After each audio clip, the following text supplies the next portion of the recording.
So hello everyone, आप सबका welcome है मेरे channel IP edu focus classes में। तो जैसे कि आप सबको पता है कि हम आईएएस कोड 456 आरसीसी की कंप्लीट सीरीज कर रहे हैं। तो हमने पार्ट 7 तक कंप्लीट कर लिया था। तो आज हम इस सीरीज का पार्ट 8 कवर करेंगे। तो हमारा पार्ट 7 में हमने किया था पेज नंबर 36 तक कवर किया था हमने। आज हम पार्ट 8 में कवर करेंगे पेज 37 से लेके पेज 43 तक। ठीक है। तो मैं आपको एक चीज और बता दूं कि ये जो पार्ट 8 हम कर रहे हैं उसके बाद हम 4 पार्ट और आएंगे, मतलब कि अप टू पार्ट 12 तक। और पार्ट 12 तक हमारा जो आईएएस कोड की जो ये सीरीज है वो टोटली कंप्लीट हो जाएगी। ठीक है। तो उसके बाद हमने बोला हुआ है कोर्स लॉन्च करना है एसएससी जेई का 5 फरवरी को। उसके बाद हम वो स्टार्ट करेंगे। पहले हम पार्ट 12 तक और आईएएस कोड का जितना भी इंपॉर्टेंट डाटा होगा वो हम सब कवर कर लेंगे। तो जब अब जो अगली वीडियोस आएंगी वो थोड़ी लेंथी होंगी, 50-55 मिनट्स की होंगी, ताकि हम अच्छे से 4 पार्ट्स में सब कुछ कवर कर चलें। ठीक है। तो आइए हम देखते हैं आज का जो टॉपिक है। सबसे पहला वो क्या है, वो है हमारा इफेक्टिव डेप्थ। ठीक है। तो सबसे पहले हम इफेक्टिव डेप्थ की जो हमारा थ्योरेटिकल है वो पढ़ते हैं। ठीक है, इफेक्टिव डेप्थ क्या होता है। फिर उसके बाद जो हमने यहाँ पर डायग्राम जो शो की हुई है, एक सेक्शन ये लिया हुआ है हमने सिंगली रीइंफोर्स्ड बीम का। उसमें हम ड्रॉ करके दिखाएंगे आपको कि इफेक्टिव डेप्थ यहाँ पर कैसे रिप्रेजेंट करते हैं। ठीक है। तो सबसे पहले हम इफेक्टिव डेप्थ की डेफिनेशन पढ़ते हैं। ये effective depth of a beam is the distance between the centroid of the area of tension reinforcement and the maximum compression fiber. ठीक है। Excluding the thickness of finishing material not placed monolithically with the member and the thickness of any concrete provided to allow for wear. ठीक है। अब इसमें question कैसे आता है मैं आपको बताता हूँ। सबसे पहला क्वेश्चन ऐसे आता है कि the distance between the centroid of the area of tension reinforcement and the maximum compression fiber is called, उसका आंसर होगा इफेक्टिव डेप्थ। ठीक है।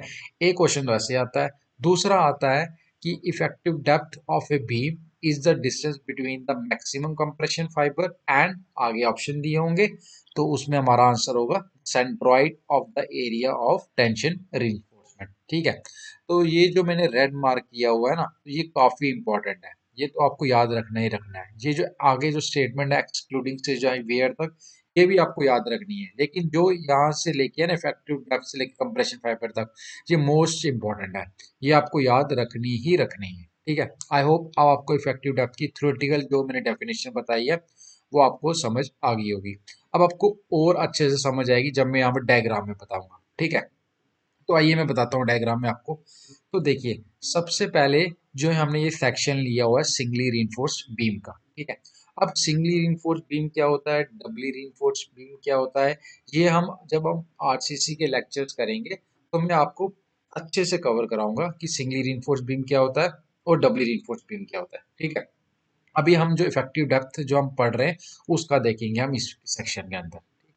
तो सबसे पहले स्टार्ट करते हैं ये डॉटेड लाइन से। देखिए, तो ये डॉटेड लाइंस यहाँ पर रिप्रेजेंट की हुई है ना, इसको कहते हैं हम न्यूट्रल एक्सिस। ठीक है, मैं लिख भी देता हूँ आपके लिए,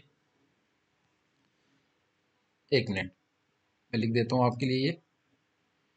ठीक है, ये हो गया हमारा, डॉटेड लाइंस की रिप्रेजेंट करती हैं उसको हम न्यूट्रल एक्सिस कहते हैं। एक मिनट वेट कीजिए। अब ये देखिए, ये जो डॉटेड लाइंस है इसको हम कहते हैं न्यूट्रल एक्सिस, और न्यूट्रल एक्सिस को डिनोट करते हैं हम एन ए के साथ। ठीक है। अब न्यूट्रल एक्सिस में जो हमारी स्ट्रेसेस होती हैं, जो टेंसाइल स्ट्रेसेस होती है और कंप्रेसिव स्ट्रेसेस होती है, वो होती है हमारी जीरो। एक क्वेश्चन आपका ये बन गया कि न्यूट्रल एक्सिस में स्ट्रेसेस, टेंसाइल स्ट्रेस और कंप्रेसिव स्ट्रेस क्या होती हैं, वो होती है हमारी जीरो। ठीक है, एक तो ये बन गया क्वेश्चन आपका। अब अब जो न्यूट्रल एक्सिस के ये जो हमारी लाइन है इसके ऊपर वाला जोन होता है ना, वो होता है हमारा कंप्रेशन जोन। ठीक है, ये है हमारा कंप्रेशन जोन। ठीक है। अब न्यूट्रल एक्सिस के जो नीचे वाला जोन होता है ना, उसको हम कहते हैं टेंशन जोन। ये लिख देता हूं मैं आपको, आपको बिल्कुल मैं बेसिक से बता रहा हूँ। Tension zone. ठीक है, अब आपको ये अच्छे से समझ आ गया। ये डॉटेड लाइन है न्यूट्रल एक्सिस की। न्यूट्रल एक्सिस में जो हमारी स्ट्रेसेस होती हैं, कंप्रेसिव स्ट्रेस और टेंसाइल स्ट्रेस, वो जीरो होती है।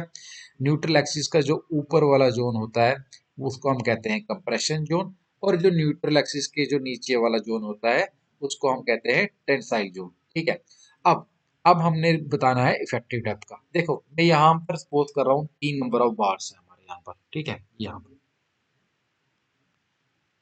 1, 2, मैं बिल्कुल आराम आराम से बता रहा हूँ आपको, आपको अच्छे से समझाए। 3। ठीक है, अब ये हमारा मैक्सिमम कंप्रेशन फाइबर है जो टॉप मोस्ट एज है बीम का, यहाँ से लेके ये सेंटर तक। सेंटर है हमारा बार्स का, सेंट्रोइड ऑफ टेंशन इन्फोर्समेंट हमारा, ये होता है हमारा इफेक्टिव डेप्थ। इफेक्टिव डेप्थ एक मिनट में फिर से लिख देता हूँ आपके लिए। देखिए ये इफेक्टिव डेप्थ है। इफेक्टिव डेप्थ को हम डिनोट करते हैं स्मॉल डी के साथ। ठीक है, राइटिंग के लिए मैं सॉरी बोलूंगा आपको, लेकिन इतना है कि आपको समझ अच्छे से आ जाएगा। ठीक है, अब इफेक्टिव डेप्थ क्या होती है मैंने आपको डायग्राम में बता दिया। ये देखिए सेंटर से है जो हमारा टेंशन रिइंफोर्समेंट का, सेंटर से लेके ये मैक्सिमम कंप्रेशन फाइबर, मतलब कि जो हमारा top most edge a beam का, वहां से लेके सेंट्रॉइड, जो सेंटर से लेके सेंट्रॉइड और टेंशन रिइंफोर्समेंट के, उसको हम कहते हैं इफेक्टिव डेप्थ। ठीक है, आई होप ये आपको अच्छे से समझ आया होगा। अब मैं इस डायग्राम को डेफिनेशन के साथ रिलेट करके बताता हूँ आपको। देखिए यहाँ तक, effective depth of a beam is the distance between the centroid of the area of tension reinforcement, ये हो गया हमारा centroid of the area of tension reinforcement, and the maximum compression fibre, ये हो गया हमारा मैक्सिमम कंप्रेशन फाइबर, यहाँ से लेके ये सेंट्रॉइड तक, इसको हम कहेंगे इफेक्टिव डेप्थ। ठीक है, आई होप आपको अच्छे से समझ आ गया होगा। अब एक और टर्म होती है ओवरऑल डेप्थ।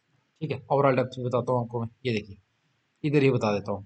ये देखिए ये हमारा टॉप एज है बीम का। ठीक है, यहाँ से लेके ये बॉटम एज है हमारे बीम का। ठीक है, यहाँ तक, इसको हम कहेंगे ओवरऑल डेप्थ। इसको हम डिनोट करते हैं कैपिटल डी के साथ। ठीक है, एक मिनट, ये भी आपको मैं अच्छे से लिख के दे देता हूँ। कैपिटल डी के साथ डिनोट करते हैं इसको। ठीक है, अब ठीक है, ठीक है, मैं एक बार फिर बता देता हूँ। ओवरऑल डेप्थ की डेफिनेशन आपको लिखनी है तो लिख लीजिए। The distance between the top most edge of the beam to the bottom most edge of the beam is called the overall depth. ठीक है, आई होप ये आपको अच्छे से समझ आया होगा। मैंने बिल्कुल जीरो लेवल से समझाया है आपको, बिल्कुल बेसिक से समझाया है आपको। ठीक है, अब मैं एक बार फिर से रिपीट कर देता हूँ। इफेक्टिव डेप्थ जो हमारी होती है वो हमारी ये जो सेंटर है, centroid of the tension reinforcement से लेके मैक्सिमम कंप्रेशन फाइबर तक होती है। और जो ओवरऑल डेप्थ होती है हमारी, वो होती है हमारी top most edge of the beam से लेके bottom most edge of the beam तक। ठीक है, आई होप आपको ये इफेक्टिव डेप्थ और ओवरऑल डेप्थ क्या होती है अच्छे से समझ आया होगा। और कंप्रेशन जोन कहाँ होता है, टेंशन जोन कहाँ होता है, और न्यूट्रल एक्सिस क्या होता है, वो कहाँ होता है, और न्यूट्रल एक्सिस में कंप्रेसिव स्ट्रेस और टेंसाइल स्ट्रेस क्या होते हैं, वो आपको मैंने अच्छे से बता दिया है। आई होप आपको अच्छे से समझ आया होगा। ठीक है, तो आइए हम मूव करते हैं हमारे नेक्स्ट टॉपिक में। ठीक है, अब हमारा नेक्स्ट टॉपिक है T beams and L beams. ठीक है, टी बीम्स और एल बीम्स का इसमें इसमें एक फॉर्मूला पूछा जाता है कि बताइए टी बीम्स में इफेक्टिव विड्थ ऑफ फ्लैंज क्या होती है, एल बीम्स में इफेक्टिव विड्थ ऑफ फ्लैंज क्या होती है। ठीक है, आइए सबसे पहला फॉर्मूला देखते हैं। अब टी बीम्स के केस में इफेक्टिव विड्थ ऑफ फ्लैंज का फॉर्मूला होता है L naught by 6 plus B W plus 6 times of D F. ठीक है, और एल बीम्स के केस में इफेक्टिव विड्थ ऑफ फ्लैंज का फॉर्मूला होता है L not by 12 plus B W plus 3 times of D F. ठीक है, वेयर एल नॉट हमारा रिप्रेजेंट करता है distance between points of zero movements in the beam. ठीक है, और बी डब्ल्यू हमारा रिप्रेजेंट करता है ब्रेथ ऑफ द गैप। ठीक है, और डी एफ हमारा रिप्रेजेंट करता है thickness of flange.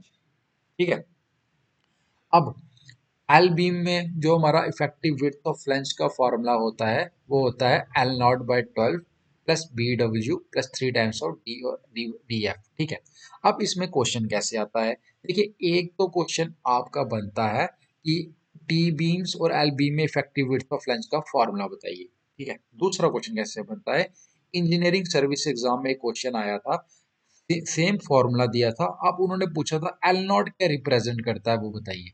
L not represent करता है distance between points of zero movements in the beam. अब इसका मतलब है कि जो दूसरा क्वेश्चन है वो बन सकता है कि एल नॉट क्या रिप्रेजेंट करता है, बी डब्ल्यू क्या रिप्रेजेंट करता है, डी एफ क्या रिप्रेजेंट करता है, उसके अकॉर्डिंग बन सकता है। ठीक है, अब आपको मैंने दो क्वेश्चन बता दिए।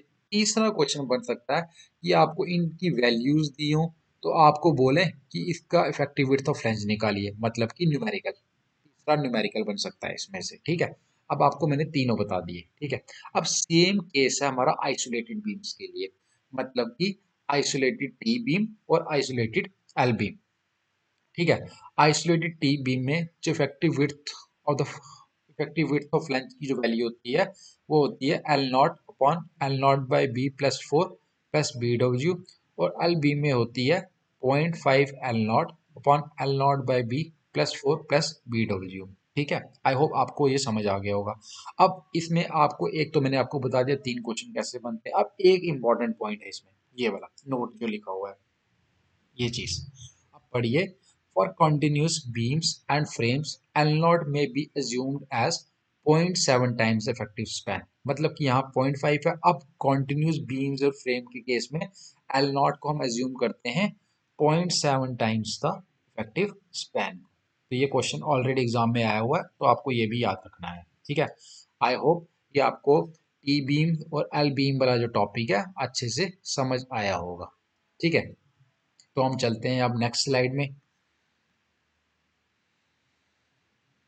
जो हमारा अब नेक्स्ट टॉपिक है वो है हमारा कंट्रोल ऑफ डिफ्लेक्शन। ठीक है, अब इसमें वैल्यूज कैसे पूछी जाती हैं मैं आपको बताता हूँ। देखिए स्टेटमेंट, अब आप पी वाई क्यू उठा के देख लीजिए पिछले काफी डिफरेंट डिफरेंट एग्जाम के, इन दोनों स्टेटमेंट में से हर साल एक ना एक स्टेटमेंट जरूर आती ही आती है। ठीक है, तो जो हम सबसे पहले स्टेटमेंट देखते हैं, the final deflection due to all loads including the effects of temperature, creep and shrinkage and measured from the as cost level of the supports of floors, roofs and all other horizontal members should not normally exceed span by 250, मतलब कि span by 250 से exceed नहीं करना चाहिए।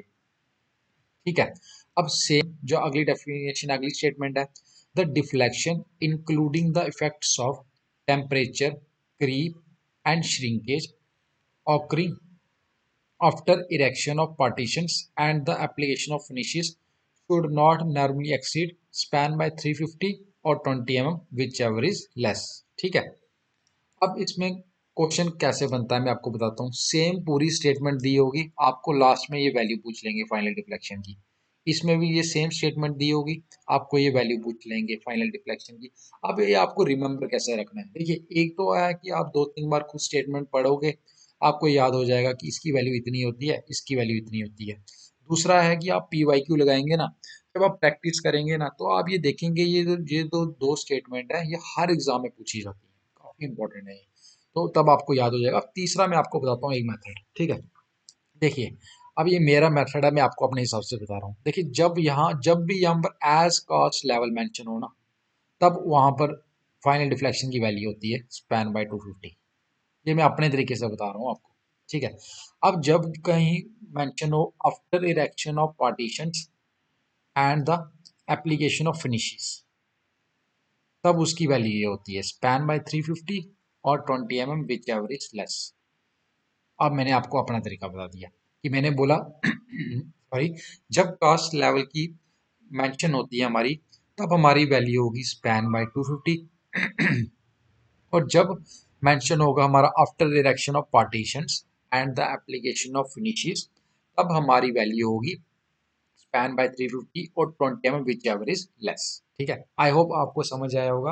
अब एक दो बार आप खुद पढ़ोगे ना, इसको पी वाई क्यू लगाओगे ना, ये आपको अपने आप रिमेंबर हो जाएगा।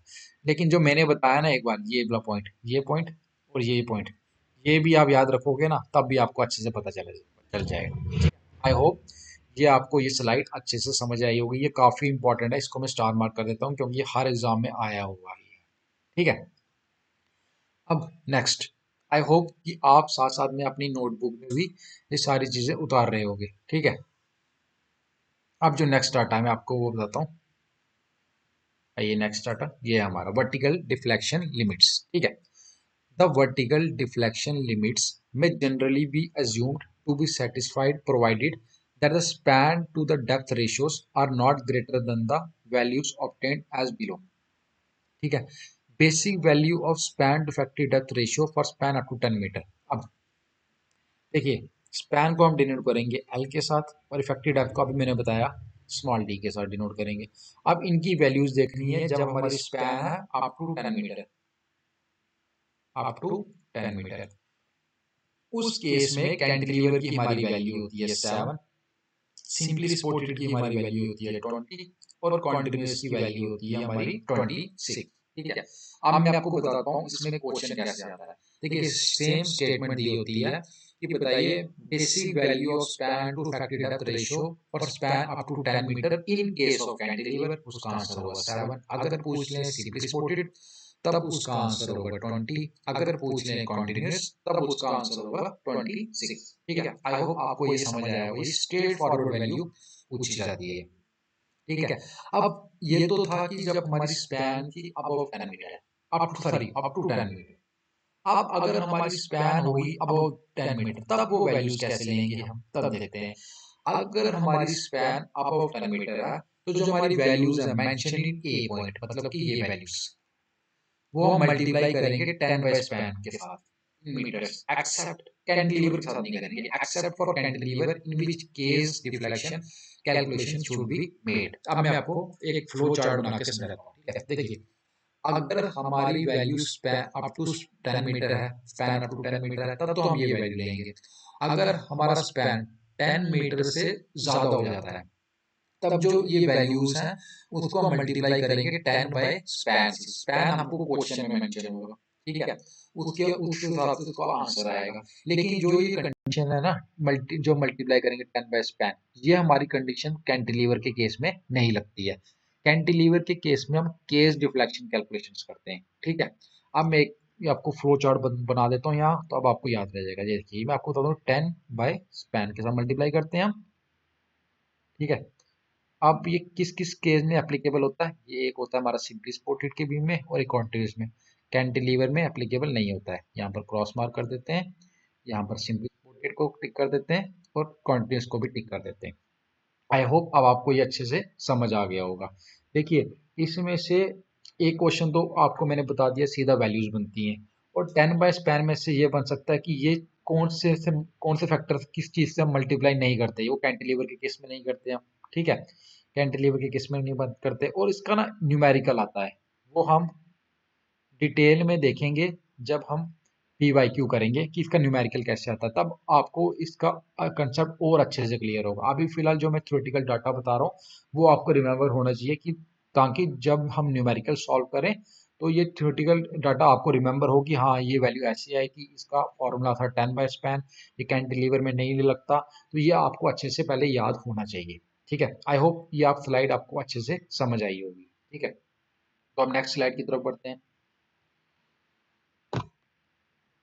नेक्स्ट स्लाइड है हमारी स्लेंडरनेस रेशियो की। ठीक है, slenderness limit for beams to ensure lateral stability. ठीक है, इसमें सबसे पहला है ए सिंपली सपोर्टेड और continuous beam shall be so proportion that the clear distance between the lateral resistance does not exceed 60 b or 250 b square by d, whichever is less, where D is the effective depth of the beam and B the breadth of the compression phase midway between the lateral restraint। ठीक है, अब for a cantilever के case में the clear distance from the free end of the cantilever to the lateral restraint shall not exceed 25 B और 100 B square by D whichever is less. ठीक है, अब मैं आपको बताता हूँ इसमें क्वेश्चन कैसे पूछा जाता है। देखिए, सेम स्टेटमेंट मेंशन होती है, लिखा होगा ए सिंपली सपोर्टेड और continuous beam shall be so proportioned that the clear distance between the lateral resistance does not exceed, कितने से exceed नहीं करना चाहिए, तब उसका आंसर होगा 60b और 250b square by D.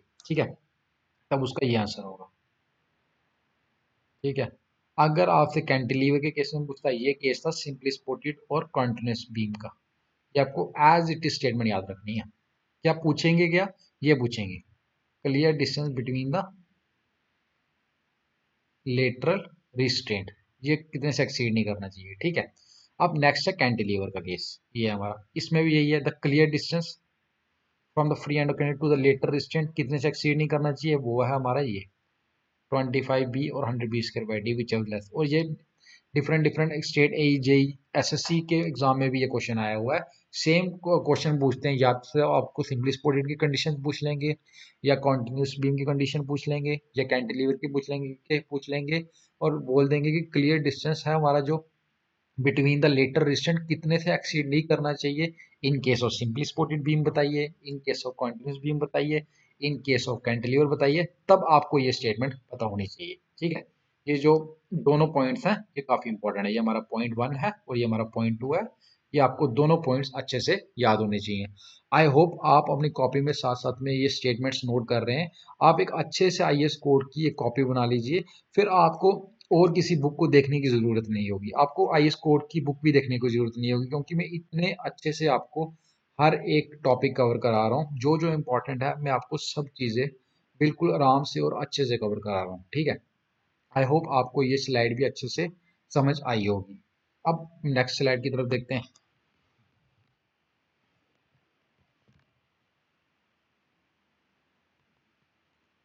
Next slide है हमारी सॉलिड स्लैब्स की, ठीक है।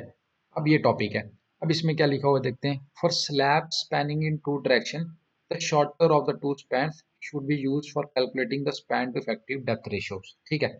अब ये क्वेश्चन इंजीनियरिंग सर्विस एग्जाम में आया था, सेम स्टेटमेंट थी, तो उन्होंने पूछा था कि कौन सी हम स्पैन लेते हैं दोनों में से कैलकुलेट करने के लिए span to effective depth ratio. इसका आंसर था shorter of the two span, shorter span लेते हैं हम कैलकुलेट करने के लिए span to effective depth ratio. मैं एक बार रिपीट करा देता हूँ ये स्टेटमेंट आपको। For slabs spanning in two directions, the shorter of the two spans should be used for calculating the span to effective depth ratio। तो ये स्टेटमेंट आपको याद होनी चाहिए एज इट इज, कि कौन सी स्पैन लेते हैं हम कैलकुलेट करने के लिए span to effective depth ratio, shorter of the two spans, ठीक है, शॉर्टर लेते हैं हम, ठीक है। अब नेक्स्ट पॉइंट है, देखिए ये स्टेटमेंट एज इट इज आती है, इनमें जो मेजर डिफरेंस है ना वो माइल्ड स्टील रीइंफोर्समेंट और Fe415 का है। अब मैं बताता हूँ आपको कैसे में जो डिफरेंस है हमारा, आइए पहले पढ़ते हैं।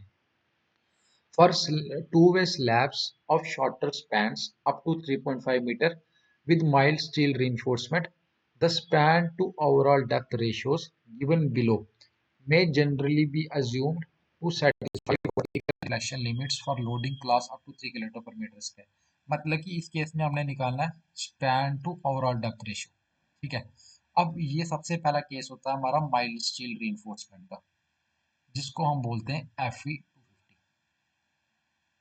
अब पूछ लेंगे, आपको स्टेटमेंट पूरी एज इट इज दी होती है, बस जो मेजर डिफरेंस है इनका आएगा। पूछ लेंगे माइल्ड स्टील रिइंफोर्समेंट के केस में L by D span to overall depth ratio की वैल्यू बताओ in case of simply supported slab, तब आपका आंसर होगा 35, ठीक है। अब पूछ लेंगे कॉन्टिन्यूस स्लैब के केस में बताओ, तब आपका आंसर होगा 40, ठीक है। अब ये है आपका पूरी कहानी। अब इसमें और नीचे वाले में क्या डिफरेंस है, देखिए ये है माइल्ड स्टील रिइंफोर्समेंट मतलब कि Fe250। अब अगर इसके बजाय आपसे पूछ लेते हैं Fe415, जिसको हम बोलते हैं हाई स्टैंड डिफॉर्म बार्स के लिए जो हम ग्रेड यूज करते हैं Fe415, अगर ये पूछ लेते हैं आपसे, तब उस केस में जो सिंपली सपोर्टेड स्लैब की वैल्यू होगी वो होगी 28 और कॉन्टिन्यूस स्लैब की वैल्यू होगी वो होगी 32, ठीक है। मैं आपको एक बार फिर से अच्छे से रिपीट करा देता हूँ। देखिए स्टेटमेंट पूरी एज इट इज आएगी। अब पूछ लेंगे आपको कि span to overall depth ratio बताओ विद माइल्ड स्टील रीइंफोर्समेंट है in case of simply supported slab, तब आपका आंसर होगा 35। In case of continuous slab तब आपका आंसर होगा 40।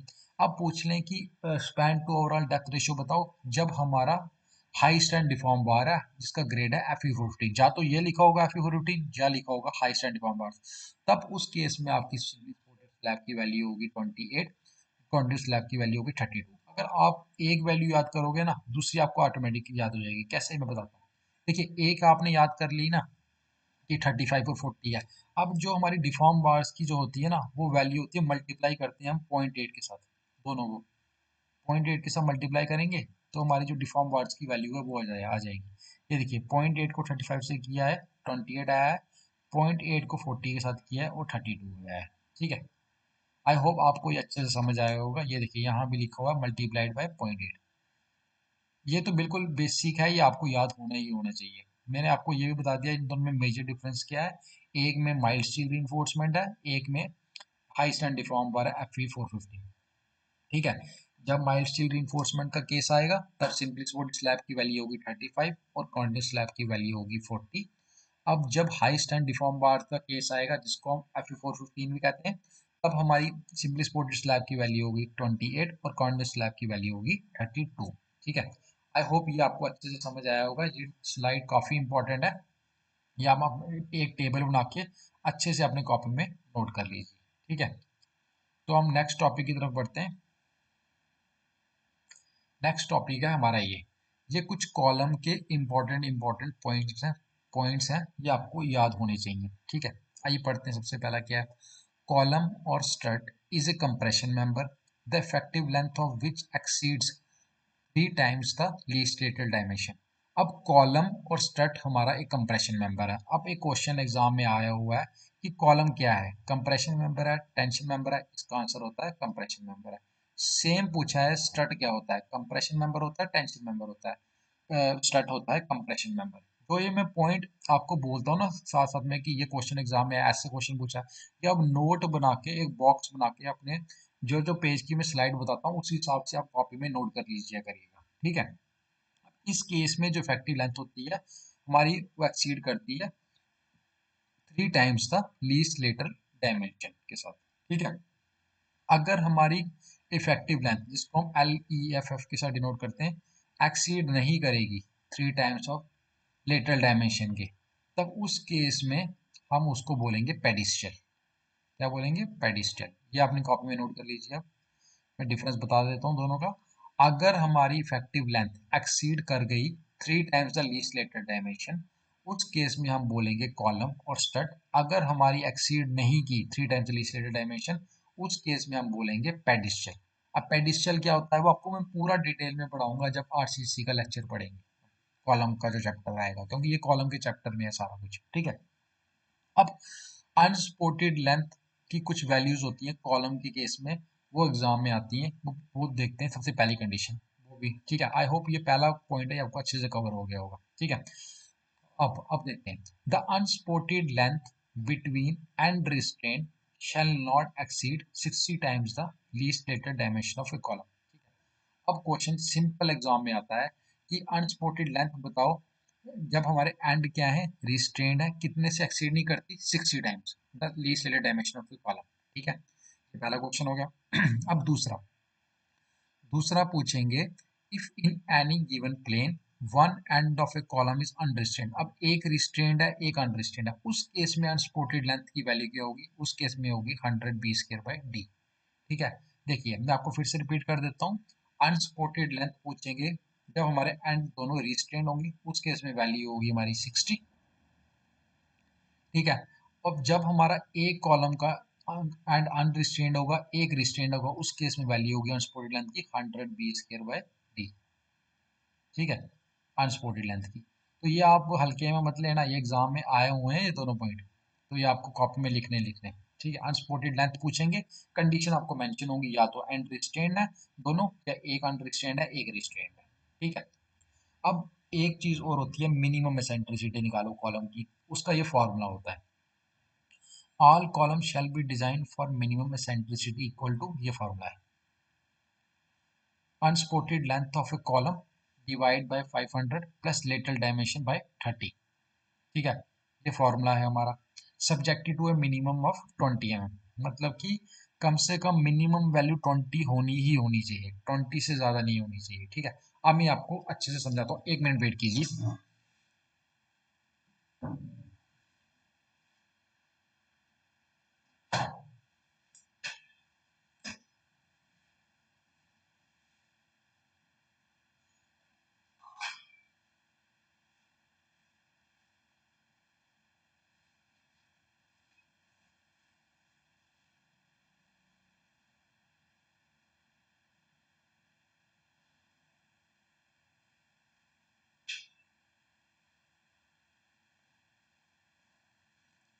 ठीक है। तो थैंक यू आप सबका, आपने 1 मिनट वेट किया। तो अब इसमें जो हम मिनिमम एसेंट्रिसिटी है उसकी हम वैल्यूज कैसे कैलकुलेट करेंगे आपको देखते हैं। देखिए देखिए देखिए सपोज कीजिए जो ये फॉर्मूला है हमको ये डाटा दिया था एग्जाम में, इसका आंसर आया 16 mm। ठीक है। और जो नीचे ये 20 mm हमको ये वैल्यू होगी ही होगी, क्योंकि मिनिमम 20 तो होना ही होना चाहिए सेंट्रिसिटी, मिनिमम सेंट्रिसिटी। अब इन दोनों में से मिनिमम सेंट्रिसिटी क्या होगी? वो होगी हमारी 20 mm, क्योंकि क्या लिखा है मैंने, subject to minimum of 20 mm, 20 mm होनी ही होनी चाहिए। या आप एक तरीके से ऐसे भी याद रख सकते हैं, इन दोनों का ग्रेटर जो भी होगा। ठीक है। अब सपोज कीजिए 16 mm की जगह जो ये फार्मूला था उससे जो ये फार्मूला है हमारा, इससे जो हमारी वैल्यू आई 16 mm की जगह वो आई हमारी 25 mm। और जो नीचे एज इट इज जो वैल्यू दी है 20 mm, उस केस में हमारी मिनिमम सेंट्रिसिटी क्या होगी? वो होगी हमारी 25 mm। मतलब कि आपको सिंपल याद रखिए कि 20 mm से तो कम होनी नहीं चाहिए। और जो जो दोनों के, एक तो फॉर्मूले की वैल्यू आएगी और एक जो 20 mm, उन दोनों का, दोनों में से जो ग्रेटर होगा ना, जो ग्रेटर होगा, ग्रेटर ऑफ टू, वही हमारी मिनिमम एसेंट्रिसिटी होगी। जैसे यहाँ पर हमने 25 mm आया फॉर्मूले से, ये 20 mm हमको मिनिमम कंडीशन दी है। अब इन दोनों में से जो ग्रेटर होगा वो हमारी मिनिमम एसेंट्रिसिटी होगी, वो है हमारी 25 mm। 25 mm हमारी मिनिमम एसेंट्रिसिटी होगी। आई होप ये आपको अच्छे से समझ आ गया होगा। तो जब हम इसके न्यूमेरिकल्स करेंगे ना, तब आपको और अच्छे से कंसेप्ट क्लियर होगा। ठीक है। आई होप ये स्लाइड भी आपको अच्छे से समझ आ गई होगी। ठीक है। अब हम नेक्स्ट टॉपिक की तरफ देखते हैं, वो है हमारा डेवलपमेंट लेंथ। ठीक है। डेवलपमेंट लेंथ का एक क्वेश्चन आता है फॉर्मूला सबसे पहले। तो डेवलपमेंट लेंथ का जो हमारा फॉर्मूला है वो है हमारा ये, L D is equal to 5 sigma s/4 tau B D. ठीक है। तो डेवलपमेंट लेंथ को हम सबसे पहले डिनोट करते हैं, वो है हमारा एल डी के साथ। ठीक है। फाई हमारा होता है nominal diameter of the bar, और सिग्मा एस होता है stress in bar at the section considered at design load, and tau B D हमारा होता है डिजाइन बॉन्ड स्ट्रेस। ठीक है। गिवन इन, ये क्लॉज है, ये क्लॉज दिया हुआ है हमारा। ठीक है। अब अब ये नीचे डिजाइन बॉन्ड स्ट्रेस की वैल्यूज दी है। ठीक है। ये हमारा ग्रेड ऑफ कंक्रीट है, M20, M25, M30, M35, M40 and above. ये हमारे डिजाइन बॉन्ड स्ट्रेस की वैल्यूज हैं। M20 के केस में जो हमारी टाउ बी डी से डिनोट करते हैं उसकी वैल्यू होती है 1.2 न्यूटन पर mm स्क्वायर। M25 के केस में होती है 1.4 न्यूटन पर mm स्क्वायर। M30 के केस में होती है 1.5 न्यूटन पर mm स्क्वायर। M35 के केस में होती है 1.7 न्यूटन पर mm square. M40 and above के केस में होती है 1.9 न्यूटन पर mm स्क्वायर। ठीक है। देखो मैं आपको बिल्कुल बेसिक से समझा रहा हूँ हर एक चीज को। ठीक है। अब एग्जाम में क्वेश्चन कैसे आता है, सबसे पहला क्वेश्चन तो आपका यहीं से बनेगा कि डेवलपमेंट लेंथ का फॉर्मूला बताओ। ठीक है। और जो मैक्सिमम क्वेश्चन बनते हैं ना, जो ये टाउ बी डी दिया है ना, इसकी वैल्यूज पूछते हैं सीधा। टाउ बी डी की, अब क्वेश्चन आता है कि बताइए टाउ बी डी जो हमारे डिजाइन बॉन्ड से डिनोट करते हैं, उसकी वैल्यू क्या होती है in case of M25 grade of concrete, तब उसकी वैल्यू होती है 1.5। अब पूछ लें टाउ बी डी की वैल्यू क्या होती है in case of M35 grade of concrete, तब उसकी वैल्यू होगी 1.7। ऐसे पूछते हैं एग्जाम में। ठीक है। अब एक पॉइंट है जो बच्चे स्किप करते हैं। देखिए हमारे ना दो मेथड होते हैं, एक है हमारा लिमिट स्टेट मेथड, एक है हमारा working state method, working stress method. ठीक है। ये हम अच्छे से कवर करेंगे जब हम आरसीसी के लेक्चर्स पढ़ेंगे। देखो ये जो टेबल है ना, ये है हमारा as per limit state method. क्या है? As per limit state method. अब आपको ये जो लाइन है ना, पूरी की पूरी लाइन ये आपको अच्छे से रिमेंबर होनी चाहिए, क्योंकि इसमें कंफ्यूजन आती है बच्चों को, वो मैं आपको बाद में बताऊंगा अगली स्लाइड में कि क्या कंफ्यूजन आती है बच्चों को। देखो सबसे पहले ये क्या लिखा है, डिजाइन बाउंड स्ट्रेस, जो डिनोट होता है हमारा टाउ बी डी के साथ। ठीक है। इन लिमिट स्टेट मेथड, मतलब कि जो ये वैल्यूज दिए नीचे, ये as per limit state method है। ठीक है। एक पॉइंट हो गया। अब आगे क्या लिखा है, for plain bars in tension, ये आपको याद रखना है, ये चीज शैल बी एज बिलो, ये जो नीचे दी है। ठीक है। मतलब कि जो ये डिजाइन बॉन्ड की वैल्यू दी है as per limit state method है फॉर प्लेन बार्स, कहाँ पर है, टेंशन में है या कंप्रेशन में है? वो है हमारे टेंशन में। ठीक है। जब टेंशन का केस आएगा तब ये वैल्यूज आएंगी, ये जो नीचे वैल्यूज थी, ये आपको पूरी लाइन याद रखनी है। यहाँ बच्चों को कंफ्यूजन होती है कि टेंशन आए, टेंशन में कब कहाँ क्या होता है, कंप्रेशन के केस में क्या वैल्यू होती है। ये वैल्यू है प्लेन बार इन, जब हमारे बार टेंशन में है हमारे। ठीक है। आई होप आपको ये अच्छे से समझ आ गया होगा। तो अब हम अगली स्लाइड देखते हैं। ये देखिए, अब अगली स्लाइड देखिए, पहली स्टेटमेंट पढ़ते हैं। वो क्या है? For deformed bars conforming to IS 1786 these values shall be increased by 60%। अब इसमें से सबसे पहला क्वेश्चन कि डिफॉर्म बार्स का आईएस कोड क्या होता है, ये मैंने आपको पार्ट 2 पार्ट 3 में बताया था। वो होता है IS 1786। ठीक है।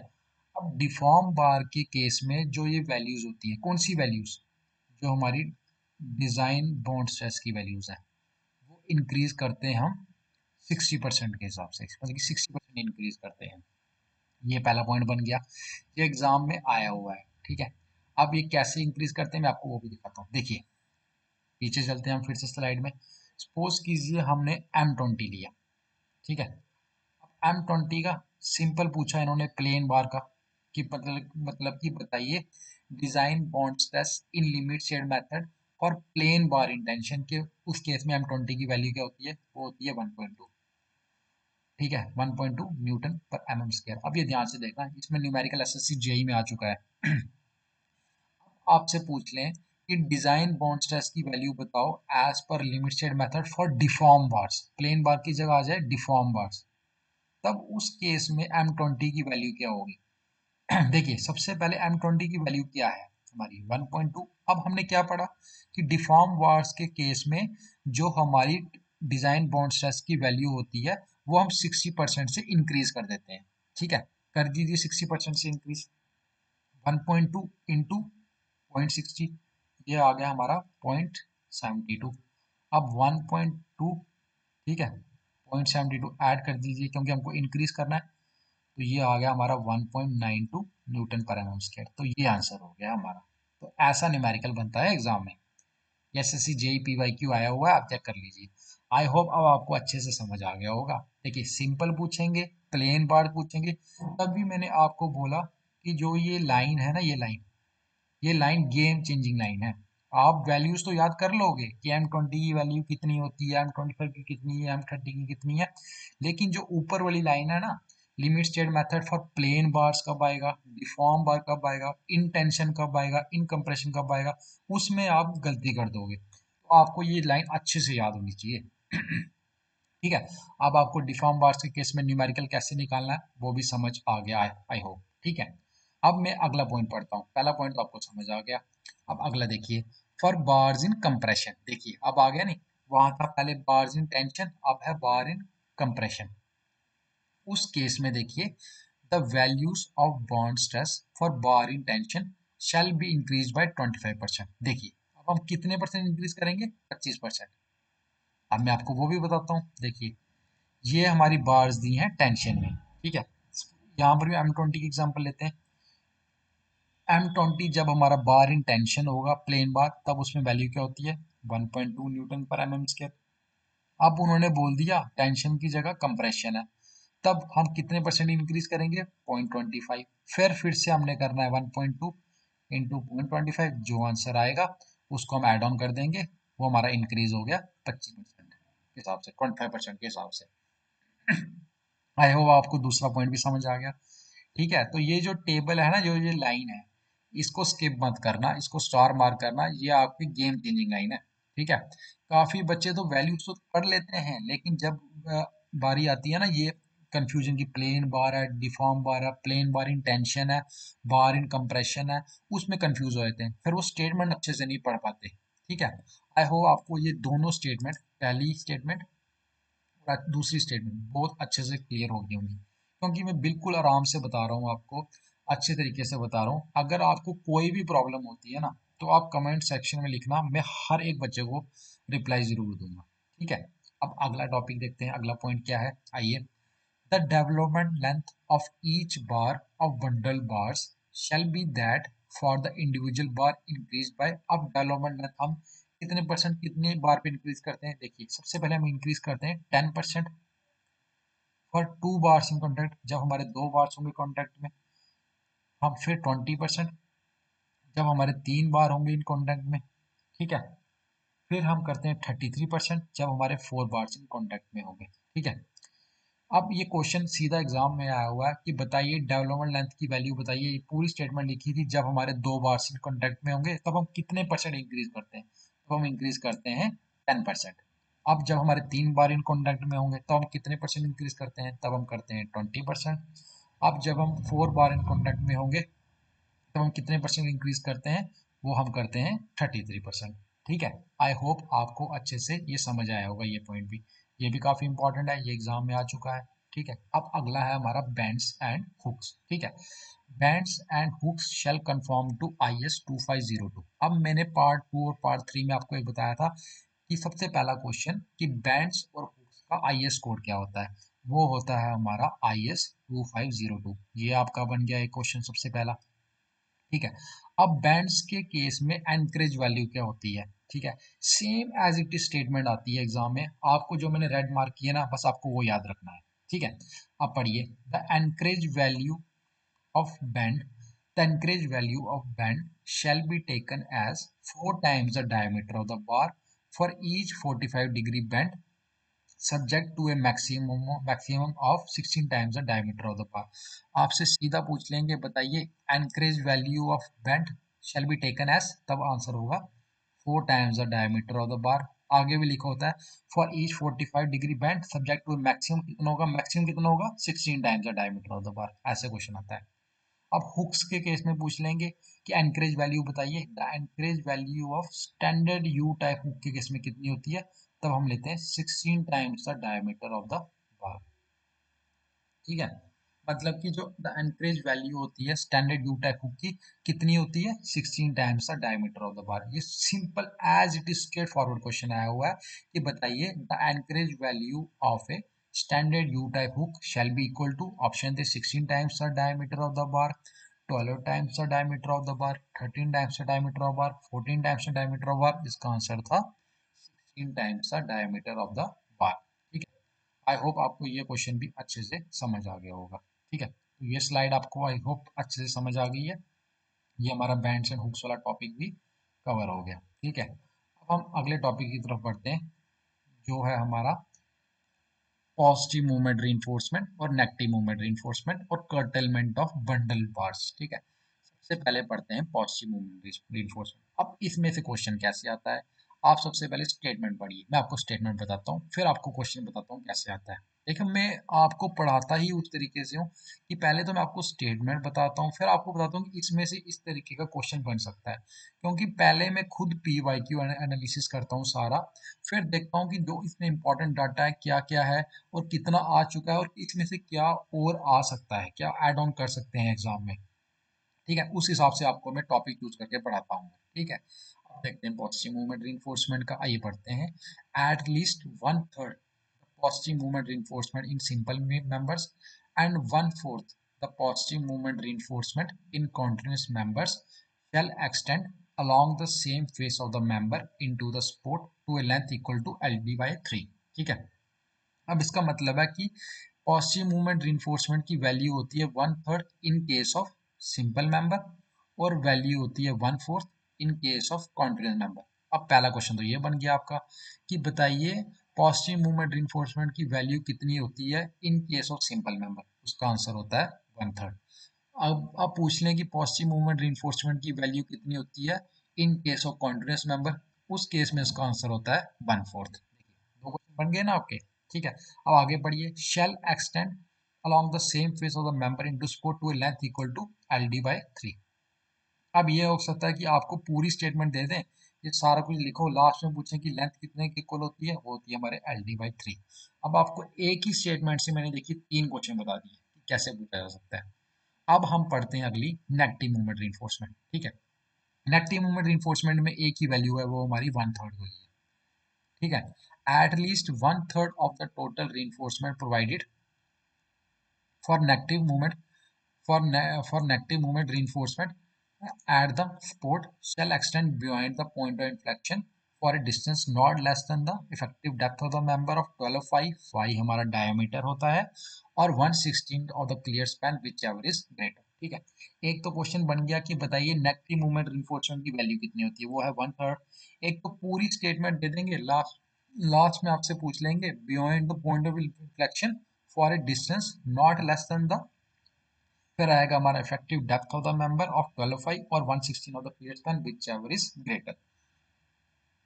आई होप ये आपको अच्छे से समझ आया होगा। अब जो क्वेश्चन एग्जाम में आया है कि पॉजिटिव मूवमेंट रिइंफोर्समेंट और नेगेटिव मूवमेंट रिइंफोर्समेंट को कोलैब करके आता है, रेशियो वाला क्वेश्चन, वो बताता हूँ आपको मैं। देखो, पूछा जाता है कि बताइए ratio of positive movement reinforcement to the negative movement reinforcement in case of continuous member. ये क्वेश्चन एग्जाम में आया था।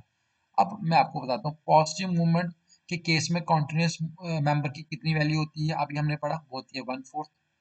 नेगेटिव मूवमेंट रिइंफोर्समेंट के केस में मैंने आपको बोला एक ही वैल्यू होती है हमेशा, वो है हमारी 1/3। तो इसका आंसर आ गया 3/4। तो मतलब कि इधर जो हमारी रेशियो होती है positive movement reinforcement to the negative movement reinforcement in case of continuous member, उसकी वैल्यू होगी 3/4। अब हमसे पूछ लेते हैं बताइए positive movement reinforcement to ratio बताइए to the negative movement reinforcement in case of simple member. तब सिंपल मेंबर के केस में पॉजिटिव मूवमेंट रिइंफोर्समेंट कितनी होती है, 1/3। और उसके केस में कितनी होती है, नेगेटिव के 1/3। तब इसका आंसर होता 3/3, ये कट जाता इक्वल टू 1, तब हमारी रेशियो होती 1। आई होप अब आपको दोनों तरीके से समझ आ गया होगा। एक तो मैंने सेपरेट सेपरेट टॉपिक आपको बताया कि इन सेपरेट में से कैसे क्वेश्चन बन सकता है, और तीसरा मैंने आपको बता दिया कि दोनों को कोलैब करके रेशियो वाला क्वेश्चन कैसे पूछा जाता है। ये आप साथ साथ में जो मैं ये लिखता हूँ ना रफ वर्क में, ये भी आप नोट कर लीजिएगा कीजिएगा साथ साथ में, ठीक है। राइटिंग के लिए मैं आपको एक बार फिर से सॉरी बोलता हूँ, लेकिन मेरे को पूरा यकीन है कि आपको समझ अच्छे से आ रहा होगा, ठीक है। अगर नहीं कुछ डाउट है, आपको नहीं समझ आ रहा है, तो आप कमेंट सेक्शन में जरूर बताइएगा मेरे को, मैं आपको जरूर रिप्लाई करूंगा, ठीक है। तो अब अगला देखते हैं कर्टलमेंट ऑफ बंडल बार्स। इसकी पूरी स्टेटमेंट आती है, ये लास्ट में ये डाटा वैल्यू पूछ लेते हैं सीधा, ठीक है। देखते हैं, bars in a bundle shall terminate at different points spaced apart by not less than 40 times the bar diameter except for bundle stopping at a spot, ठीक है। ठीक है, सेम को स्टेटमेंट ऐसी आएगी, bar in a bundle shall terminate at different point space about by not less than, fill ups होती है, times the bar diameter except for bundle stopping at spot. उसका आंसर होगा not less than 40 times, 40 times the bar diameter, ठीक है। I hope आपको अच्छे से समझ आ गया होगा ये, ठीक है। तो अब ये स्लाइड तो आपको पूरी अच्छे से समझ आ गई आई होप। अब मैं आपको समझाता हूँ अगली जो इम्पोर्टेंट डाटा है, ठीक, अगला टॉपिक का, वो है हमारा रीइंफोर्समेंट स्प्लाइसिंग का।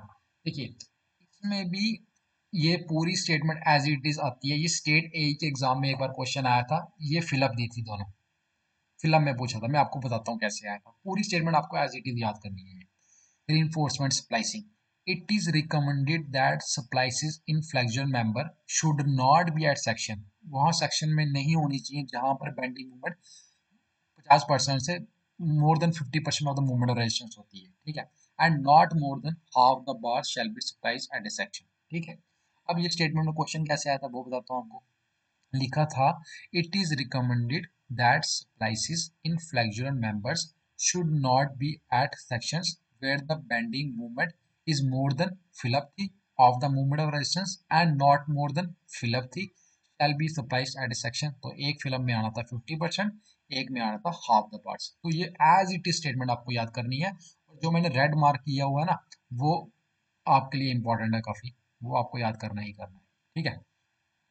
तभी मैंने ये रेड मार्क किया क्योंकि एग्जाम में आ चुका हुआ है, ये ऐसे ही फिलअप आई थी, तो आपको ये याद रखना है ऐसे ही, ठीक है। आई होप आपको ये टॉपिक भी समझ आया होगा, ठीक है। तो ये तो हमने पढ़ लिया, तो ये है आज का हमारा ये लास्ट टॉपिक है, curtailment of tension reinforcement in flexure members. तो ये भी एक स्टेटमेंट है, तो ये स्टेटमेंट भी आपको एज इट इज याद रखनी है। देखिए, इसमें सारा जो आईएएस कोड में एक तरीके का थ्योरेटिकल डाटा है, कहीं कहीं तो फॉर्मूले हैं वो मैंने आपको बता दिए, और वो फॉर्मूले आपके कंसेप्ट और अच्छे से क्लियर होंगे जब हम इसको हम करेंगे न्यूमेरिकल पीवाईक्यू के बेस के ऊपर, ठीक है। तो आइए हम पहले स्टेटमेंट पढ़ते हैं। For curtailment, reinforcement shall extend beyond the point at which it is no longer required to resist flexure for a distance equal to the effective depth of the member or 12 times the bar diameter whichever is greater। इन दोनों में से जो greater होगा वो हम उसकी हम equal लेंगे, एक्सेप्ट एट सिंपल सपोर्ट और एंड ऑफ कैंटिलीवर, ठीक है। ठीक है। तो ये आपको स्टेटमेंट पूरी ऐसे दी होगी, तो फिलअप दी होगी, किसके इक्वल होता है, तो इक्वल होता है effective depth of the member और 12 times the bar diameter which ever is greater. तो ये स्टेटमेंट आपको एज इट इज याद रखनी है, जो मैंने रेड मार्क किया है वो आपका क्वेश्चन होगा, वो आपको पूछा जाएगा। ठीक है। अब अगला है हमारा topic, flexural reinforcement shell not be terminated in tension zone. मतलब कि फ्लेक्सुरल रीइंफोर्समेंट हम नहीं टर्मिनेट करेंगे टेंशन जोन में unless any one of the following condition satisfied. ठीक है। और जब तक ये कंडीशन सेटिस्फाइड ना हो जाए। ठीक है। पहली कंडीशन क्या है, the shear at the cut off point does not exceed two thirds that permitted including the shear strength of web reinforcement provided. अब इस ये हमारा पहला कंडीशन है, ये हमारी पहले कंडीशन की क्वेश्चन कैसे आया हुआ है, मैं आपको same as it is question पूछा गया हुआ है कि बताइए the shear at the cut off point does not exceed, तो फिलअप थी that permitted including the shear strength of web reinforcement provided, वो एक्सीड नहीं करती है हमारी टू थर्ड। ये जो मैंने रेड मार्क किया हुआ है, ये मैंने ऐसे ही मार्क नहीं किया हुआ, ये एग्जाम में क्वेश्चन पूछा हुआ है as it is statement fill up बना के, तो ये आपको नोट रखना है। देखिए, जो अगली हमने पॉइंट में जो ये मार्क किया है स्टेटमेंट में, ये भी एज इट इज एग्जाम में आया हुआ है। पूरी स्टेटमेंट ऐसे थी कि stirrup area in excess of that required for shear and torsion is provided along each terminated bar over a distance from the cut off point equal to, अब देखिए इक्वल टू, बस आगे ऑप्शन थे 3/4 4 5 5 6 6 7, तो उसका आंसर था 3/4 the effective depth of the member. ठीक है। आगे भी है आपको, मैं भी आपको ये पढ़ के बता देता हूँ, लेकिन ये यहाँ से लेके यहाँ तक ये एग्जाम में आ चुका है। आपसे ये जो मैंने रेड मार्क किया है इसका वैल्यू पूछी हुई थी। ठीक है। तो ये पॉइंट भी कवर हो गया। तो अब आगे का भी पढ़ लेते हैं। Excess stirrup area shall not be less than, shall be not less than 0.4 bf by fi, where b is the breadth of the beam, s is the spacing, and fi is the characteristic strength of reinforcement in newton per mm square. The resulting spacing shall not exceed b by 8 by bb, where bb is the ratio of the area of bars cut off to the total area of bars and section, and d is the effective depth. देखिए, अब जो जो important data था मैंने तो आपको बता दिया कि ये यहाँ तक पेपर में आया, वो आपको रखना ही रखना है याद।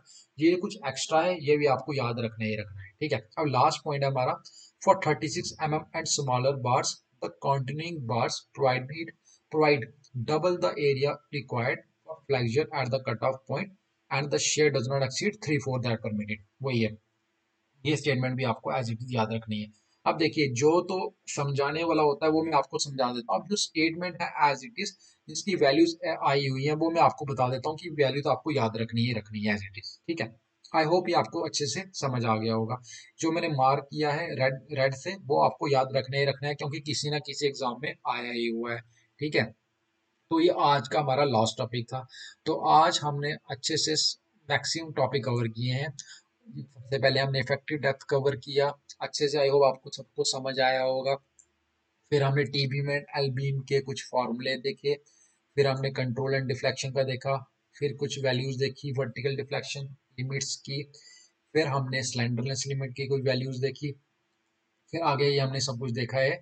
तो आई होप ये आपको अच्छे से समझ आएगा। और ये डेवलपमेंट लेंथ का, ये तो मैंने पूरा आपको इन डेप्थ बेसिक से समझाया है। जिसको बिल्कुल भी नहीं पता होगा ना डेवलपमेंट लेंथ का, ये वैल्यूज कैसे कैलकुलेट करते हैं, क्या क्या होता है, उसको भी आई होप आज ये समझ आ गया होगा टॉपिक। ठीक है। तो ये टॉपिक आपको अच्छे से कॉपी में नोट करने हैं। अब आज तो मैंने पार्ट 8 तक कवर करा दिया है। तो ऑलमोस्ट कल हमारे लेक्चर आएंगे, अब जो 4, वो थोड़े से लेंथी होंगे, लेकिन अप टू 12 तक हम सब कुछ आईएएस कोड का इन डेप्थ कवर कर देंगे। ठीक है। अगर फिर भी आप बच्चों को कुछ भी टॉपिक में डाउट है ना, जो मैंने आज पढ़ाया है या पिछले टॉपिक में भी कोई डाउट है, तो आप मेरे को कमेंट सेक्शन में कमेंट कीजिएगा, तो मैं आपको अच्छे से इन डिटेल बता दूंगा। ठीक है। तो आज का हमारा लेक्चर यहीं तक था। और ये मैं आपको एक बार फिर रिमाइंडर करा दूं कि हमारा एसएससी जे 2025 सिविल इंजीनियरिंग का फुल टेक्निकल कोर्स लॉन्च हो रहा है यूट्यूब में। हम 5 फरवरी से ये स्टार्ट करेंगे। तो इसमें जो हमारा पहला सब्जेक्ट होगा वो बिल्डिंग मटेरियल होगा। और मैंने आपको ये भी बोला है कि हर सब्जेक्ट में जो चैप्टर होंगे, चैप्टर वाइज हम साथ साथ में ही पीवाईक्यू कवर करेंगे। ठीक है। तो अगर आपको पसंद आए हैं, अभी तक जो हमारे आईएएस कोड की सीरीज चल रही है, आप शेयर कीजिएगा अपने फ्रेंड्स के साथ जो जो अभी एग्जाम्स की तैयारी कर रहे हैं। ठीक है। आई होप आपको आज का लेक्चर अच्छा लगा होगा काफी। अगर कुछ भी प्रॉब्लम आए तो आप मेरे को कमेंट सेक्शन में कमेंट जरूर करना, ठीक है। तो आज के लिए इतना ही था, तो थैंक यू आप सबका। लाइक कीजिएगा, सब्सक्राइब कीजिएगा और मोस्ट इम्पोर्टेंटली शेयर भी कीजिएगा। Thank you very much.